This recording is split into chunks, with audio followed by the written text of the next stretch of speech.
so good in analyzing the car. He's reading the car so well that when the flag drops, he has always a very easy car to drive. He doesn't have to fight with his car because the car is not going around the corner very well, so he has to fight. Never. Jackie always managed to fix his car such a way that it would be very easy to drive. The Nürburgring is a very special place. You know, in the Nürburgring you've got problems that never do exist in any other racetrack in the world. First of all, it's 14.7 miles round. It used to have 187 corners per lap. You know, there's left-handers, right-handers, you're going uphill, you're going down-dale. It's really a compromise, the whole thing, as far as the car is concerned, and to some extent also the driver. Because every lap I do at the Nürburgring, I make a mistake. I never go through the Nürburgring feeling that I've achieved something in the way of the perfect lap. Half the places around the Nürburgring, I think if I were to walk round them, I would be horrified. I would never drive around the place again. So the faster you drive around the ring, the less you know. And maybe that's the best thing to do. At the Nürburgring, rain is a problem because the racetrack is 14.5 miles long, as I said. You're coming round, lovely dry weather conditions, the track is dry, the conditions are good. Suddenly, you enter an area that's had a shower of rain, or it's in a wood, and the track has never dried out properly. Now this is a hazard at the Nürburgring, it's a hazard in any long circuit. But the Nürburgring is made up with a conglomerate of different road surfaces. They're not all the same. Some hold the water and some of course dry out very easily. So the driver has to be more aware of what's coming ahead of him than perhaps in any other racetrack in the world. Here you have an easy situation. Suddenly we've come into wet roads again out of what was very dry.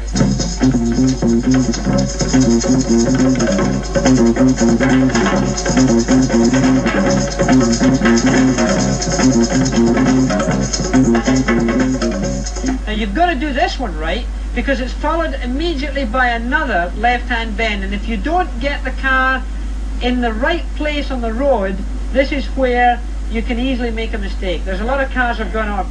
Now a car's gone off on the inside here. He looks more like he's had a mechanical failure than a crash. I think you'll find, maybe he's had a bump too.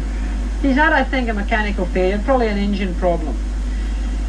Now here we're through this left and right section here, and we go into a very late braking condition at the bottom of this hill. You come over here and you sort of see this corner. This is why you've got to have an excellent memory for the Nürburgring to recognize exactly where you are. Because not only have you to know the geography of the racetrack, but you've got to remember the road surface. And here is a place that holds water. So you come down here, accelerate out, try not to go on the dirt because you can pick up a puncture. There's a little river runs across the road there as well, so you've got to remember that. You're approaching the famous carousel, and if you look forward you see the high fir tree. Now we aim the car at that high fir tree, and if I put this car on the line for the fir tree, I go exactly into the bowl of the carousel. And there you are, into this bowl. It's a second gear corner. You're accelerating round this corner, not too fast, but still accelerating round, and out you come. The car lifts itself out the bowl, and if you do it properly, it's clean, it's fine, and you haven't got a problem. If you come out too early, the car will just fly straight over to the barrier.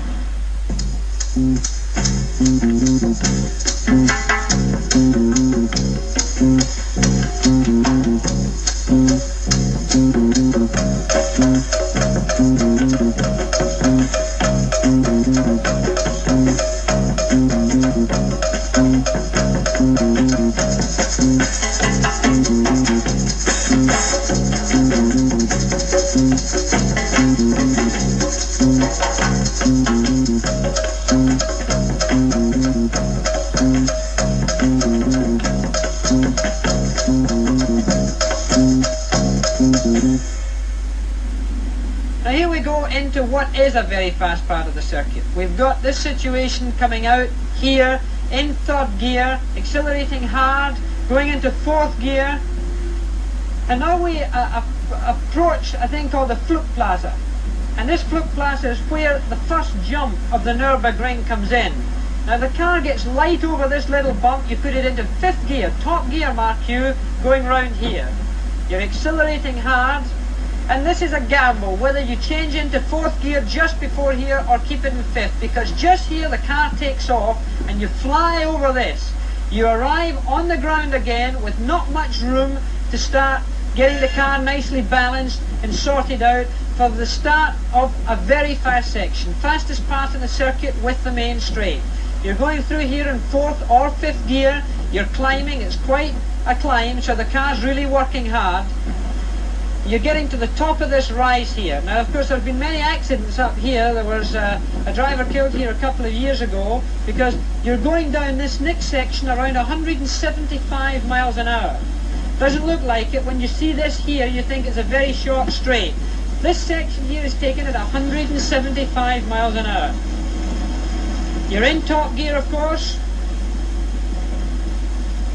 And you go over this rise, again the car gets light as you go over the rise, it's up in the air, you've got to settle the car down again because the nurburgring is never level, and you go into this left-hander. Now I take this in top gear, I keep it in top gear, which is 5th gear. Now look at this, a nurburgring classic. You come out of a semi-dry road condition, straight into a change of surface, and now this surface holds rain, terribly slippery. And here you've got a hard braking corner. You're in 3rd gear. It's faster than you think, in fact. You go through here into what they call the foxhole. The foxhole used to be one of the most dangerous parts of the circuit, and they certainly have cleared it up a lot by putting barrier most of the way down. But again you achieve your maximum speed on this whole circuit again down this section. And this also is hard to believe.